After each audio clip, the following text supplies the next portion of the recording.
ইদানিং humic acid নিয়ে প্রচুর ভিডিও সামনে আসছে আমাদের, তাই না? আর এই হিউমিক অ্যাসিডের ভিডিওগুলো দেখে আমরা কিন্তু একটু ধোঁয়াশার মধ্যে আছি যে হিউমিক অ্যাসিড কি একটি ফার্টিলাইজার, মানে সার, নাকি এটা অন্য কিছু, নাকি এটা একটা মাইক্রোনিউট্রিয়েন্টস, নাকি এটা একটা কীটনাশক, কি ব্যাপারটা? এবং পাশাপাশি হিউমিক অ্যাসিড দিলেই কি আসলে কি গাছ বড় হয়, সবজি খুব দ্রুত বড় হয়, সেটাই আজকের ভিডিওতে আমরা জানবো। পাশাপাশি হিউমিক অ্যাসিড কিভাবে তৈরি করা হয়, কোথায় থেকে নেওয়া হয়, এবং হিউমিক অ্যাসিডের দাম কেমন, কোথায় কিনতে পাবো, সবকিছু পাবেন এই ভিডিওতে। তো পুরো ভিডিওটা দেখবেন। ভিউয়ার্স, লোকস্ট ফার্মিং ভিডিও আরেকটি নতুন ভিডিওতে আপনাদেরকে স্বাগতম জানাই। আর হিউমিক অ্যাসিড, আজকের ভিডিওর যে আপনারা টাইটেলে দেখতে পাচ্ছেন হিউমিক অ্যাসিড নিয়ে।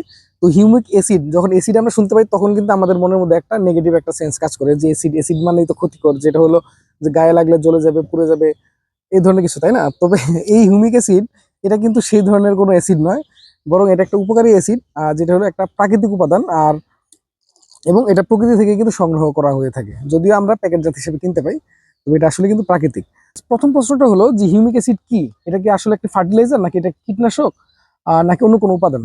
তো যদি আমি একদম সরাসরি উত্তর দিই, সেটা হলো হিউমিক অ্যাসিড আসলে কিন্তু সার নয়, কারণ এটা থেকে যে এনপিকে ভ্যালু আছে খুব অল্প পরিমাণ, কিন্তু সেটা আসলে মেনশন করার মতো নয়। তো এই কারণে এটাকে আমরা সার নয়, আমরা এটাকে যে মাটির কন্ডিশনার বলবো, মাটির কন্ডিশনার বা সয়েল কন্ডিশনার আমরা বলে থাকি।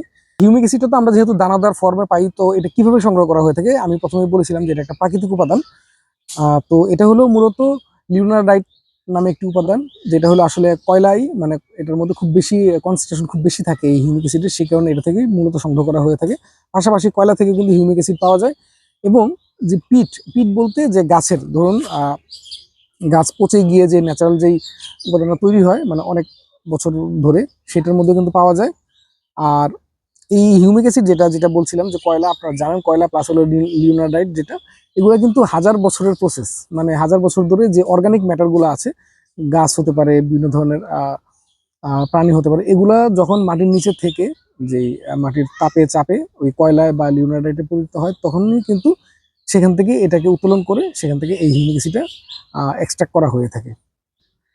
তো ভিউয়ার্স, এবার যদি আমরা বলি যে এই হিউমিক অ্যাসিড আমরা কেন ব্যবহার করবো, মানে ব্যবহার করলে এর উপকারিতাগুলো কি কি, তো সেগুলো আমরা একটু বলে রাখি। সেটা হলো, প্রথম কথাটাই হলো যে এটা যেহেতু বলেছিলাম যে সয়েল কন্ডিশনার, এটা হলো মাটির স্ট্রাকচারকে ভালো রাখে।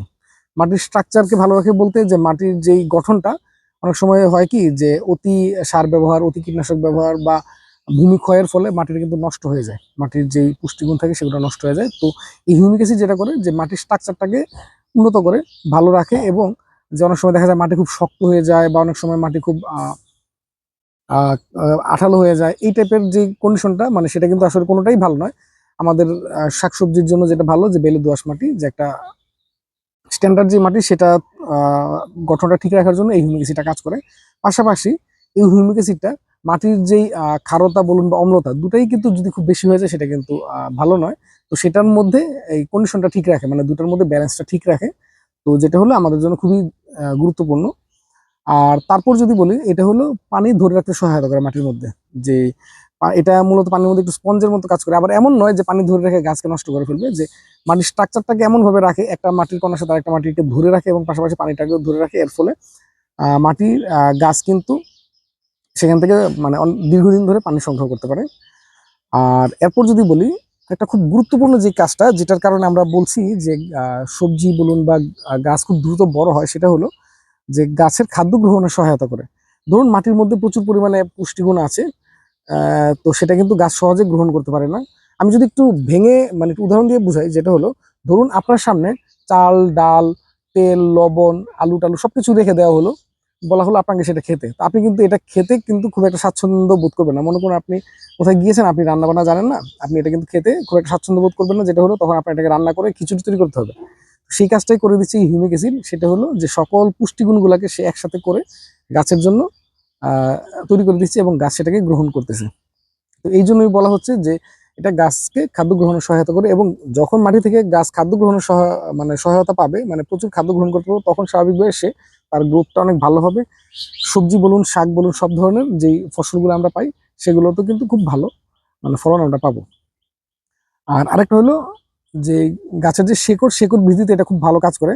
গাছের বিশেষ করে মাটিটা যখন খুব ভালো একটা পর্যায়ে থাকে, মাটির স্ট্রাকচারটা যখন ভালো থাকে, তখন গাছের যেই শেকড়গুলো খুব সুন্দরভাবে বেড়ে উঠতে পারে।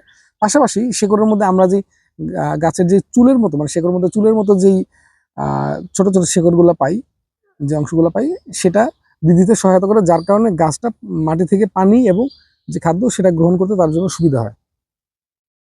আর এবার আসি, যেটা করে এই হিউমিক অ্যাসিডের মধ্যে প্রচুর পরিমাণে কার্বন আছে, তো যার কারণে মাটির যে মাইক্রোবায়াল যেই অ্যাক্টিভিটি সেটাকে কিন্তু ওরা বুস্ট করে। মাইক্রোবায়াল অ্যাক্টিভিটি বলতে অণুজীবের যে উপস্থিতিটা আছে তাদেরকে ভালো রাখে, এবং এবং উপকারী যেই অণুজীবগুলো আছে, যেমন ধরুন বিভিন্ন ধরনের উপকারী ব্যাকটেরিয়া আছে, উপকারী ফাঙ্গাস আছে, সেগুলোকে তারা দ্রুত বংশবৃদ্ধি করতে সহায়তা করে এবং মাটিটাকে ভালো রাখে। আর যেই মাটিতে অণুজীবের পরিমাণটা ভালো বেশি থাকবে, মানে ভালো অণুজীবের, সেই মাটিটা কিন্তু এমনিতে ভালো থাকবে, কারণ এই অণুজীবগুলা কিন্তু প্রচুর পরিমাণে মাইক্রোনিউট্রিয়েন্টস তৈরি করে গাছের জন্য দেয়, এবং পাশাপাশি বড় বড় যে ম্যাক্রোনিউট্রিয়েন্ট মানে ইউরিয়া ইউরিয়া বলতে ধরুন নাইট্রোজেন, ফসফরাস এবং পটাশিয়াম, এইসব বড় বড় যে খাদ্য উপাদানগুলো আছে সেগুলোকেও কিন্তু প্রসেস করে গাছকে পৌঁছে দেয়। তো যার কারণে আমরা ওই যে ভিডিওগুলো ওপেন করলে যেটা দেখি যে হিউমিক অ্যাসিড দিলে গাছে একদম ফুলে ফুলে ভরে যাবে, গাছ খুব দ্রুত বড় হবে এবং পুরন গাছে ফল আসবে, ফুল আসবে, এই ধরনের কথাগুলো, এটা মূলত এইসব কারণে, যে প্রথম কথা হলো যে মাটির যদি স্ট্রাকচার ভালো থাকে সেখানে গাছ ভালোভাবে বেড়ে উঠতে পারবে, পাশাপাশি গাছকে তারা পুষ্টি গ্রহণে সহায়তা করে, এবং পুষ্টি গ্রহণ করতে পারলে মানে একটা মানুষ যদি ভালো খাবার গ্রহণ করতে পারে সেক্ষেত্রে কিন্তু তার স্বাস্থ্য ভালো থাকবে। আর যেই মানুষটা খাবার গ্রহণ করতে পারে না, অনেকে আছে যে মুখে ধরুন খাবার গ্রহণ করতে পারছে না, তারা কিন্তু স্বাস্থ্যটা ভালো থাকে না। ঠিক একইভাবে গাছটাও যখন এই হিউমিক অ্যাসিডটা খাবার তৈরি করে গাছকে পৌঁছে দিচ্ছে, তখন গাছটা গ্রহণ করে গাছের ফুল ফল বৃদ্ধি হচ্ছে, বিশেষ করে আমরা ফলনটা কিন্তু বেশি পাচ্ছি। তো ভিউয়ার্স, এবার আসা যাক আমরা এই হিউমিক অ্যাসিডটা কিভাবে ব্যবহার করব। হিউমিক অ্যাসিড দেখতে পাচ্ছেন আমার যে সামনে যে বালতির মধ্যে আমি রেখেছি, এটা হলো হিউমিক অ্যাসিড। আমরা দানাদার হিসেবে কিনতে পাই, দানাদার উপাদান হিসেবে। এটা হলো একটা প্যাকেট জাত, বিভিন্ন ধরনের কোম্পানি তৈরি করে থাকে। যেমন আমি যেই সারটা আছে ব্যবহার করছি, এটা হলো হিউমিস্টার নাম, ব্র্যান্ড নেম। এটা হলো এসিআই এর তৈরি করা। আর এটা হলো আমি যেটা করেছি যে প্রতি লিটারে আমরা 2 গ্রাম হারে আমরা ব্যবহার করব।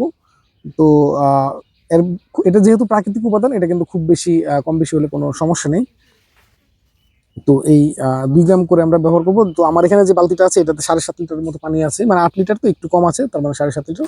এখানে আমি যেটা করেছি 15 গ্রামের মতো আমার প্রয়োজন ছিল, তো আমি 3 চামচের মতো আমরা দিয়ে দিয়েছি। তো 3 চামচে আশা করে আমি 15 গ্রামের মতো এখানে আমি পেয়ে গিয়েছি।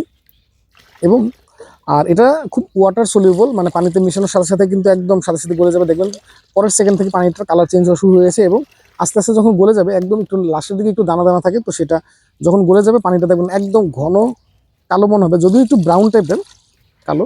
এটাকে আমরা কি করব, আমরা গাছে আমরা প্রয়োগ করব, গাছের গোড়ায় আমরা প্রয়োগ করবো। চাইলে আপনারা কিন্তু স্প্রেও করতে পারেন, তো গাছের গোড়ায় যদি দেন সেক্ষেত্রেই সবচেয়ে ভালো হবে। আর এইটা আপনারা কখন দিবেন, এটা আপনারা দিবেন হলো বিশেষ করে সকাল টাইমে অথবা বিকালের মধ্যে দিবেন, যাতে হলো কি ওই যে দুপুর প্রচন্ড তাপের মধ্যে দিয়ে যাতে গাছের ক্ষতি না হয়, সেই কারণে মূলত এটা। আর কখন দিবেন আপনারা 2 সপ্তাহ পর পর দিতে পারেন, আপনারা 1 মাস পর পর দিতে পারবেন। তো মূলত আপনারা চাইলে 2 সপ্তাহ পর পর দিতে পারেন যদি আপনাদের সুযোগ থাকে, আর না থাকলে সেক্ষেত্রে আপনারা মাস অন্তত একবার দিবেন, সেক্ষেত্রে আপনারা ভালো ফলাফল পাবেন। আর এটার দামটা হলো, আমি যে হাফ কেজির যে প্যাকেটটা, এটার গায়ের মূল্য ছিল 160 টাকা, তবে আমি কিনেছি হলো 150 টাকায়। তো মানে এটা হলো আপনারা যখন দোকান থেকে কিনবেন, আপনারা সেখানে হয়তো একটু দরদাম করলে একটু কম পাবেন। আর ব্র্যান্ড ভেদে তো একটু মানে কম বেশি হবে, 10-20 টাকা কম হবে। আপনারা ভালো ব্র্যান্ডের গুলাই কিনবেন।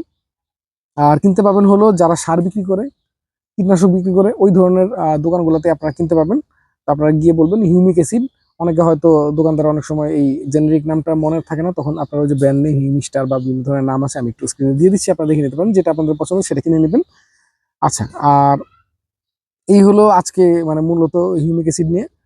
তো আশা করি সবাই বুঝতে পারছেন হিউমিক অ্যাসিড সম্পর্কে। আর যদি ভিডিও ভালো লাগে অবশ্যই আমার চ্যানেল সাবস্ক্রাইব করুন, ভিডিওতে লাইক করবেন, আর কমেন্টসে জানাবেন আপনাদের যদি কোনো মন্তব্য থাকে। তো সবাই ভালো থাকবেন, ধন্যবাদ।